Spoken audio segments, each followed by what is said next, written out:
कालपासून जर तुम्ही इंस्टाग्राम उघडला असेल तर इंस्टाग्राममध्ये सगळीकडे एकच गोष्ट दिसते, ती म्हणजे नाराज झालेले, आक्रमक झालेले कार्यकर्ते. अनेक कार्यकर्ते व्हिडिओमध्ये रडताना दिसत आहेत. अनेक कार्यकर्ते पक्षाच्या कार्यालयाची तोडफोड करतायत, पक्षाचे जे पोस्टर्स आहेत ते फाडतायत. या सगळ्या गोष्टी अनेक ठिकाणी आणि महाराष्ट्रात सगळीकडेच होताना दिसत आहेत. महाराष्ट्रात ज्या पद्धतीनं युती आघाडी केल्या गेल्या, सर्व पक्षांनी सर्व पक्षांची युती आघाडी केल्या, ज्या उमेदवारांची नावं डिक्लेअर करायला पाहिजे होती, 23 तारखेपासून 30 तारखेपर्यंत उमेदवारांची फॉर्म भरायची वेळ होती. तसं असताना देखील 30 तारखेपर्यंत कुठल्याही महानगरपालिकेमध्ये उमेदवारांची नावं देखील जाहीर केली नव्हती. इथंच लक्षात येत होतं की महाराष्ट्रातले सर्वपक्षीय नेते हे नेते का आहेत? कारण याच नेत्यांनी आपल्या स्वतःच्या कार्यकर्त्यांचाच गेम केला आणि त्यांना माहिती होतं की आपले कार्यकर्ते पुढे जाऊन काय करणार आहेत. म्हणून कार्यकर्त्यांचा बरोबर गेम त्यांनी केला आणि 23 तारखेपासून 30 तारखेपर्यंत मुदत असताना देखील शेवटच्या क्षणी याद्या बाहेर काढल्या. मग नक्की असं का झालं? याच वेळेला महानगरपालिकेच्या निवडणुकीत असं का झालं? याच्या अगोदर देखील नगरपालिकांच्या निवडणुका व्हायच्या, पण इतक्या मोठ्या प्रमाणावर आक्रमकता दिसत नव्हती. मग यावेळेला असं काय बदललं? हे सगळं जे घडलं त्याचं कारण काय आणि त्याच्यावर उपाय काय? या सगळ्या गोष्टींच्या बद्दल बोलूया आजच्या या व्हिडिओमध्ये. मी आहे रणजित यादव आणि तुम्ही पाहताय द मराठी बाणा. फार पूर्वीपासून आपण असं ऐकत आलोय की राजकारणात कोण कोणाचं नसतं, पण तरी देखील याच्यावर कोणी विश्वास ठेवत नाही. आणि अनेक कार्यकर्ते काय करतात, आपल्या नेत्याचं नाव, आपल्या पक्षाचं चिन्ह आपल्या हातावर गोंदून घेतात. आपल्या नेत्यांचे फोटो देखील गोंदून घेणारे महाभाग आपल्या राजकारणात आणि महाराष्ट्रात कमी नाही आहेत. पण तरी देखील राजकारणात या लोकांची निराशा होते आणि मग हे लोक अशा पद्धतीनं दंगा करायला चालू करतात. पण महाराष्ट्रात ह्या ज्या निवडणुका होत आहेत, 29 महापालिकांच्या निवडणुका आहेत, यामध्ये सर्व पक्षांनी सर्व पक्षांशी युती केलेली आहे. इथं कुठल्याही पक्षाला झाकायचं किंवा भाजप वाईट आणि काँग्रेस चांगला असं म्हणायचं कारण नाही. सर्व पक्ष वाईट आहेत.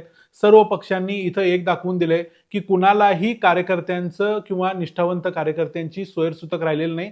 प्रत्येकाला जास्तीत जास्त उमेदवार निवडून आणायचे आहेत आणि त्यासाठीच ते प्रयत्न करतायत.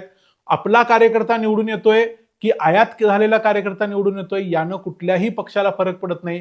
माणूस निवडून येणं जास्त महत्वाचं आहे, हे इथं या ठिकाणी दिसतंय. मग मुंबई असो, संभाजीनगर असो, नागपूर असो, अकोला असो, इचलकरंजी, कोल्हापूर, कुठलीही महानगरपालिका असो, सर्व महानगरपालिकांमध्ये एकच सिंपल फॉर्मॅट दिसतोय, तो म्हणजे निवडून येणारा माणूस पाहिजे, मग तो कुठल्याही पक्षातला असला तरी चालेल. मग याच्या मागची महत्वाची कारणं काय? तर सर्वात महत्वाचं पहिलं कारण म्हणजे प्रॅक्टिकल पॉलिटिक्स. जसे नेते आहेत तसेच कार्यकर्ते आहेत आणि जसे कार्यकर्ते आहेत तसेच नेते महाराष्ट्रात आहेत.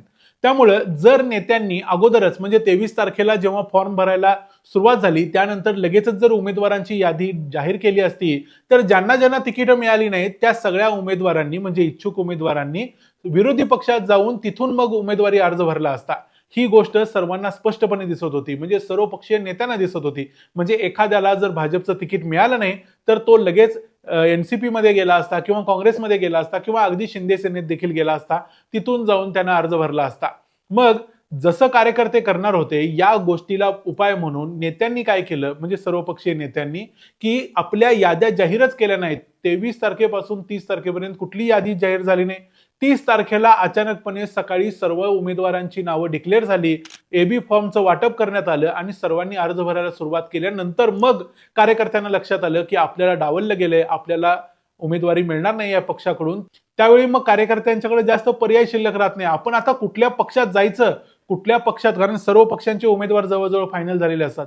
त्यामुळे आता दुसऱ्या पक्षात जायची जी विंडो असते किंवा थोडीशी जी स्पेस असते ती देखील शिल्लक राहिली नाही. अगोदर जर उमेदवार डिक्लेअर केले असते तर 4-5 दिवस प्रत्येकाला वेळ मिळाला असता कुठल्या पक्षात जायचं आणि कसं राजकारण करायचं, कुठनं अर्ज भरायचा.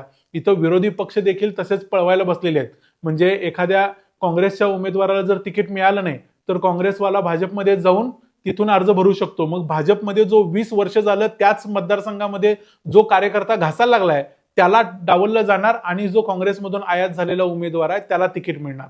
इथं अनेक वेगवेगळे फॅक्टर्स बघितले जातात, पण नेत्यांनी इथं काय बघितलं तर आपले कार्यकर्ते निष्ठावंत नाहीत हे महाराष्ट्रातल्या सर्व पक्षीय नेत्यांना माहिती आहे. आणि म्हणूनच त्यांनी काय केलं तर उमेदवारी डिक्लेअरच 30 तारखेला केली, जेणेकरून कुणी फुटायलाच नको आणि फुटला तरी त्याच्याकडे वेळच शिल्लक राहायला नको. म्हणून जर काल बघितलं तर काल दुपारी 3 वाजायच्या अगोदर 5 मिनिटात अक्षरशः उमेदवार पळताना दिसत होते त्या अर्ज भरायला जिथं जात होते तिथं. अशी परिस्थिती निर्माण केली आणि त्यामागे तुमचे सर्वांचे नेते जबाबदार आहेत, लक्षात घ्या. पूर्वी महाराष्ट्राच्या राजकारणात किंवा एकंदर देशाच्या राजकारणात विचारांचा प्रभाव होता, पक्षनिष्ठा असायची, या सगळ्या गोष्टींना जोर होता. अचानकपणे कुणाला तिकीट मिळालं नाही, मग ते ग्रामपंचायतीचं असू दे किंवा नगरपालिकेचं असू दे, तिकीट मिळालं नाही म्हणून 100% पक्षांतर केलं जात नव्हतं. आता कसं झालंय, पक्षांतर करताना कुणालाही काहीही लाज वाटत नाही. कारण अशा पद्धतीच्या गोष्टी जर नेतेच करत असतील तर सामान्य माणसाला किंवा सामान्य नगरसेवक लेवलच्या व्यक्तीला एवढं विचार करायची गरज काय, असं देखील या लोकांना वाटतं. त्यामुळं जर बघितलं तर नाशिकमध्ये मनसे आणि शिवसेनेच्या ज्या नेत्यांनी युती झाली म्हणून पेढे वाटले, आनंद साजरा केला, डान्स केला, त्या लोकांनी दुसऱ्या दिवशी भाजपमध्ये प्रवेश केला. अर्थात आता त्यांना तिकीटं मिळाली का नाही मला माहिती नाही, पण मिळाली असतील नसतील तर मला कमेंट्समध्ये सांगा. याशिवाय काल 30 तारखेला ज्याला तिकीट मिळालं नाही त्या ठाणेमधल्या काही उमेदवारांनी एका तासात दुसऱ्या पक्षात प्रवेश केला. त्या पक्षानं पण सांगितलं की आम्ही तुम्हाला तिकीट देणार नाही. त्या व्यक्तीनं मग तिसऱ्या पक्षात प्रवेश केला आणि तिथून तिकीट घेतलं. म्हणजे इतक्या मोठ्या प्रमाणावरती लोकांनी आपली विचारधारा गुंडाळून ठेवलेली आहे.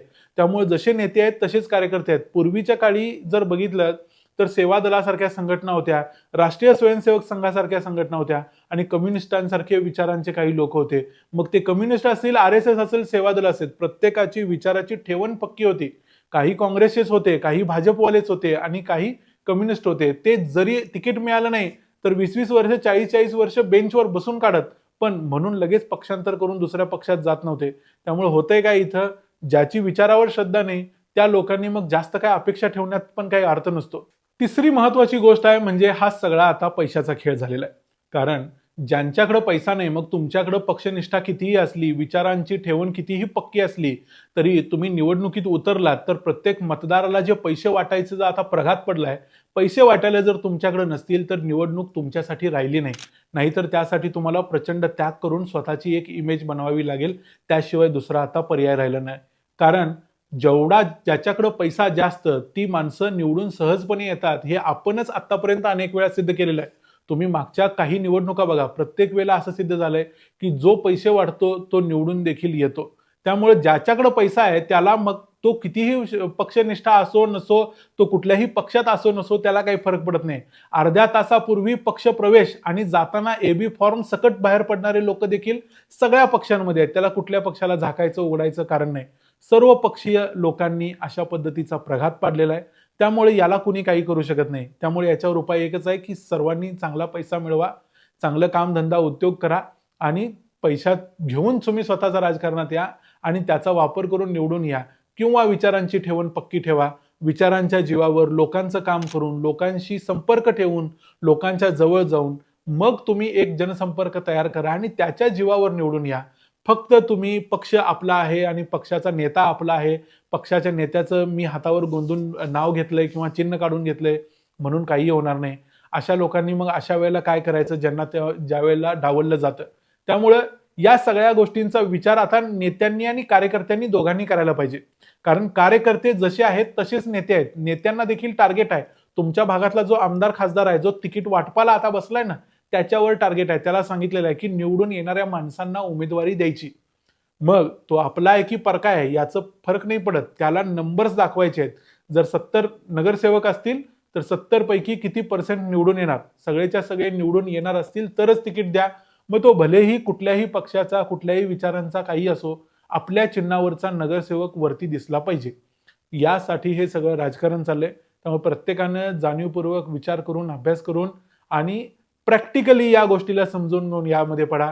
पक्षांच्या काही अडचणी असतील, नेत्यांच्या काही अडचणी असतील, तरी हे सगळे एकूणच मजबूर लोक आहेत आणि त्यामुळं तुम्ही जर सामान्य माणूस किंवा सामान्य कार्यकर्ता म्हणून जर हा व्हिडिओ जरी बघत असाल तरी तुम्ही यातून थोडासा बोध घ्या आणि प्रॅक्टिकली प्रत्येक गोष्टीकडे बघायला शिका. इमोशन्सवरती हा खेळ चालत नाही. या संपूर्ण मुद्द्यावर मला जे वाटतं ते मी सांगितलंय. तुमचं काय मत आहे ते आम्हाला कमेंट्समध्ये सांगा. व्हिडिओ आवडला असेल तर व्हिडिओला लाईक करा, चॅनलला सबस्क्राईब करा. पुन्हा भेटू पुढच्या व्हिडिओमध्ये. तोपर्यंत पाहत राहा द मराठी बाणा. जय हिंद, जय महाराष्ट्र.